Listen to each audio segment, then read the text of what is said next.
Howdy, we're looking at the Tenet Cycron today. Let's go straight into it. I don't want this video to be too long because there's not too much to talk about. I actually had to re-record this. I made it, trimmed it, uploaded it, and all of that, and then someone pointed out in the comments within the first like 5 minutes I fucked up the build and it had radiation when I was trying to show a heat build, and that was pretty stupid. I have no idea how the hell I did not notice that. That actually gave me crippling depression. So, Warframe build, nothing is affecting our build. I can actually take all of that off. Tenet Cycron. It is the Tenet version of the Nukor, and usually directly compared to it. So if we compare it to the Nukor, here's what it's looking like. The Nukor has a higher magazine, slower fire rates. The Nukor has no base punch through, whereas the Tenet Cycron does. Nukor has lower crit chance, significantly higher crit multiplier, higher status chance, almost the same damage, and radiation at base, whereas the Tenet Cycron has heat at base. The Cycron is also a battery weapon, so it will recharge its ammo automatically after you stop shooting for a short period, also meaning it has infinite ammo. And that also means reload speed only affects the delay before recharge, not how fast it recharges. We got 20% crit chance, 1.8 crit multiplier, 40% status, and 22 heat. Fairly good, right? 12 fire rate, not a bad weapon. So the way I like to build it is either corrosive heats or viral heats. But corrosive heat tends to be better, and it's harder to make viral heat because I have electric on the weapon. I would prefer a different progenitor, but it is what it is for now. Now, this weapon compared to the Nukor, I actually like it more than the Nukor, because Nukor runs out of ammo and has a horrible reload speed, and this does not have to deal with either one of those. And the punch through, even though the punch through does not cause it to chain to more enemies, because it does chain enemies just like the Nukor does, it's still nice to have that little bit of punch through. So we've got a pretty typical heat build here, right? Heat corrosive. I would run galvanized instead of amalgam barrel diffusion here, but I just like the dodge speed. So we have barrel diffusion, lethal torrent, creeping bullseye, pistol pestilence, and jolts, prime target cracker, scorch, and prime heated charge. Then ruinous extension is just for extra range, and we're getting all of our base damage from Cascadia Flare, which is very, very nice. So we'll spawn in these corrupted heavy goons, and you'll see pretty fast that it's got some juicy damage. That was without having stacks or anything built up already.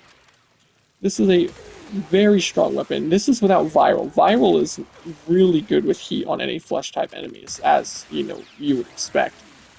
So if we would have Panzervolp of Phyla or Nourishing here, oh buddy, the damage is gonna be insane. And honestly, this weapon, it's not even like specifically built for damage. It doesn't even have good stats for being a DPS weapon, and yet it can still pulverize enemies.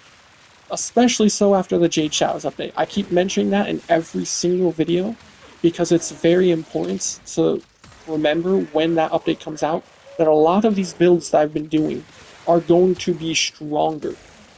That's why I try to do more builds that aren't Hunter munitions, right?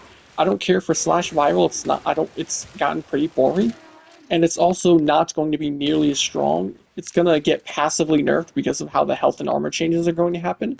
And also, that means everything else is going to be getting buffed, as well as some stats is getting directly buffed.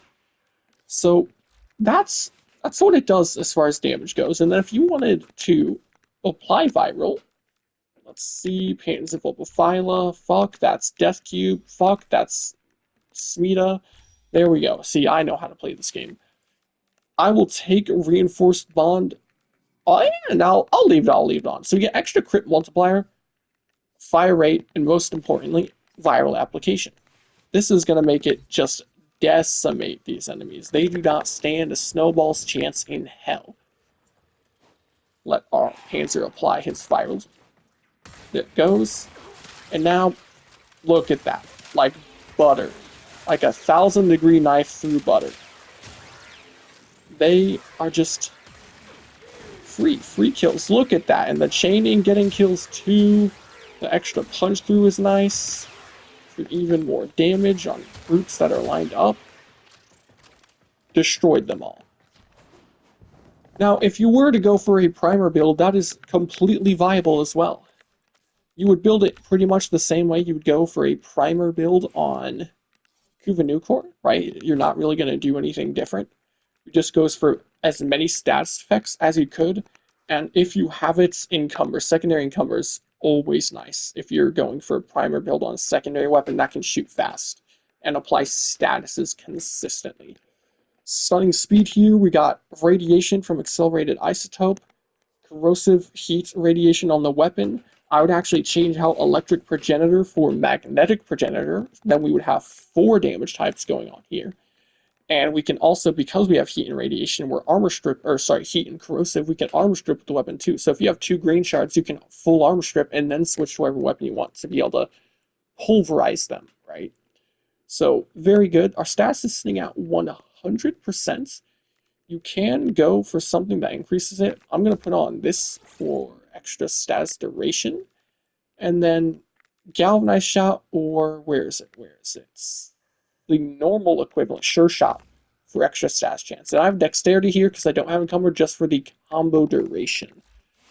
And now it's going to be a very juicy primer. And like I said, because it's not Nukor and it works differently, you don't have to worry about running out of ammo or reloading. You can always just shoot the enemy and switch weapons, and when you switch back, it's going to have the ammo. Look at that. Status procs are all maxed out, or at least, corrosive radiation, because heat has no max, almost instantly. And we can show it also gets the 14 for our corrosive almost immediately as well if you have the 2 green shards. So you can see nothing affecting our damage on our Warframe or fire rate or whatever. We come into here. I only shot for like half a second or less than half a second. He's at 12 stacks. I'd say, 5 ammo or so should typically do it. 5, 6 ammo at most. And because you got the punch through and chaining, it's gonna go to all the enemies. Look at that. Now they're almost all. I missed like 2.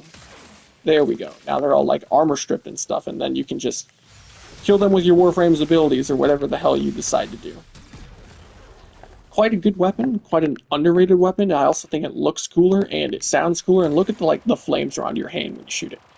It's much more entertaining and versatile than the Nukor, in my opinion, and it's a lot easier to use. So if you don't like Nukor, or you have Cycron and you don't have Nukor, then definitely try using this instead. It's a very good option.